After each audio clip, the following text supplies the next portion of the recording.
রান্নার রেসিপি হচ্ছে মাছের ঝোল করছি আলু দিয়ে। এখানে আমি আলুটাকে ভেজে নিলাম। এবার দিয়ে দেবো সামান্য পরিমাণ লবণ,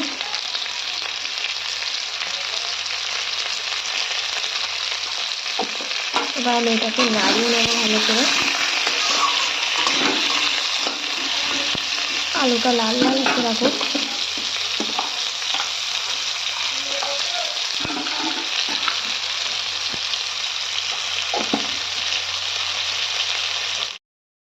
মেয়ের জন্য টিফিন বানিয়ে নিলাম।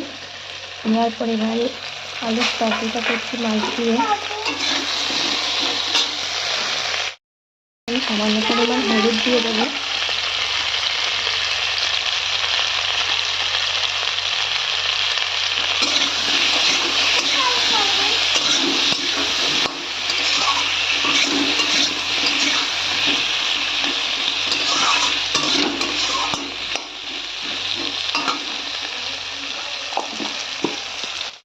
আলুটা আমি বেশি ভাজছি না, মিডিয়াম আছে আলুটাকে ভাজছি আমি।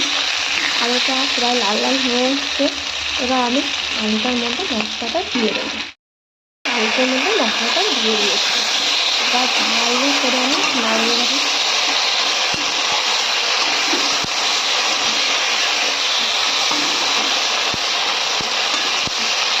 আমি এতে কোনো টমেটো ইউজ করিনি, কোনো টক দই ইউজ করিনি। আমি সিম্পল রান্নাটা রাখছি।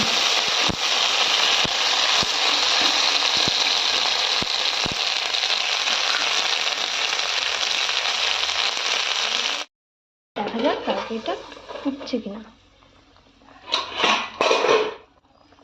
হ্যাঁ, তরকারিটা ফুটে এসেছে প্রায়। এবার আমি মাছগুলো দিয়ে দেবো।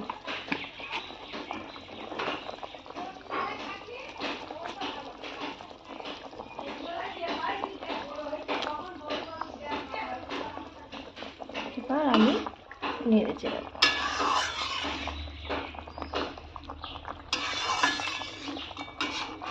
আপনারা হালকা ঝোলা খেতে ভালোবাসতে পারেন। আবার এটা একবার ফুটছে, এরপরে আমি একটা মশলা দিয়ে দেবো। এবার আমি গরম মশলাটা দিয়ে দেবো।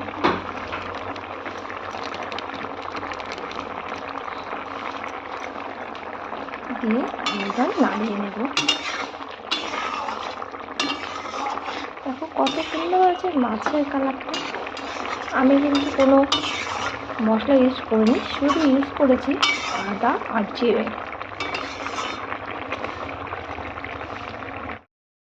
ঝোলটা কেমন হয়েছে এবার আমি খাওয়ার সময় দেখাবো।